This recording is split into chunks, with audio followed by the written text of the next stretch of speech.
Hi, I'm Kelly and thanks for joining me today. We're going to be learning the very basics of blocking. First off, what is blocking?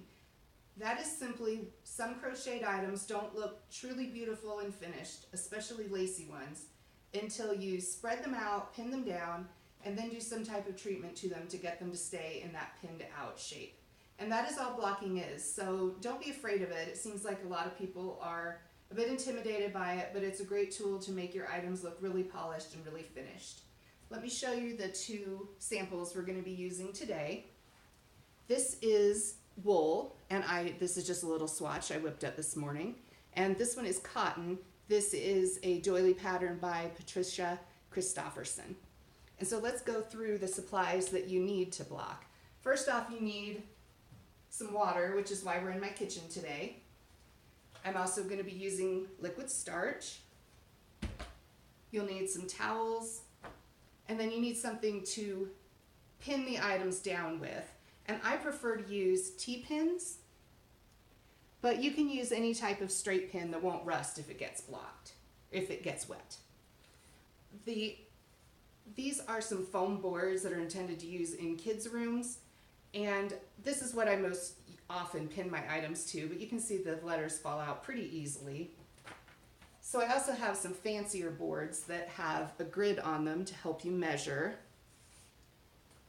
And then I have a really fancy board, which is intended for large doilies. This one's made by Laces, and this really helps you get some good straight lines. So let's get started. First, we're going to do the wool swatch. And I've already filled my kitchen sink with a couple inches of cool water. We're just going to drop the swatch in. And normally I would say that you would want to let it soak for a little while until it's thoroughly wet, but for today we'll just give it a few good squeezes and get it good and wet. And then you'll bring it over to your towel, fold it over and pat it a bit dry. For the doily we're going to use the liquid starch, and depending on how stiff you want your doily, you can really use straight water with just a few drops of starch, or you can go up to straight starch.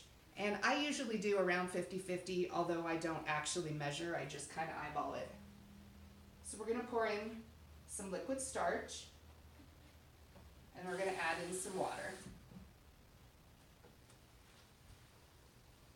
And then again, we'll just dunk our doily in. And again, I would normally let it soak, but today we're just going to drop it in and get it wet quickly. And let me change my camera angle, and then I'll show you how to do the pinning. Okay, so here I have my supplies for the blocking. I've got my blocking board and my towel, and I'm going to take my doily and wring it out real well. And then I'm going to put both my doily and my wool swatch on the towel, roll them up, and give them a good squeeze to get them most of the way dry. And I have woven in my ends first, but I haven't snipped them, and that's because as you stretch out your work, the ends might move a little, so it's better to snip them afterward. And then from here, we're simply going to take the T-pins and pin out the items to really show their lacy beauty. And this is also a good time to hide any minor mistakes you may have made. You can kind of pin them down in such a way that they're not as noticeable. And you can see the nice lacy pattern that I created here. You probably couldn't even see when I first held it up. And let me pause real quick, and I'm going to move and adjust the pins until this looks just like I want it. Okay, and so here I have finished pinning down my wool swatch, and you can see it really pulled open this mesh piece that I made that you probably couldn't even see when we got started. And I've pinned down most of my doily, and I just wanted to point out that you want to make sure and pull all these points good and tight so that it stretches out the middle of your doily and flattens out any ruffling shape that you might have going on. And for this doily, which is relatively simple, I'm not going to pin down the insides, although if you had any type of fancy stitches on the inside of your doily, that needed a little bit of help to look their best, you can, of course, put pins anywhere that you like. And so I'm just going to let this sit until it's dry.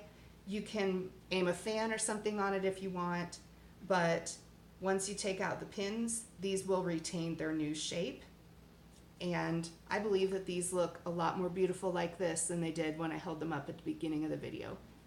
So please don't be afraid of blocking. It's simply spreading out your item to give it its best shot at looking beautiful. Thanks for joining me today, and I hope this was helpful. Happy blocking!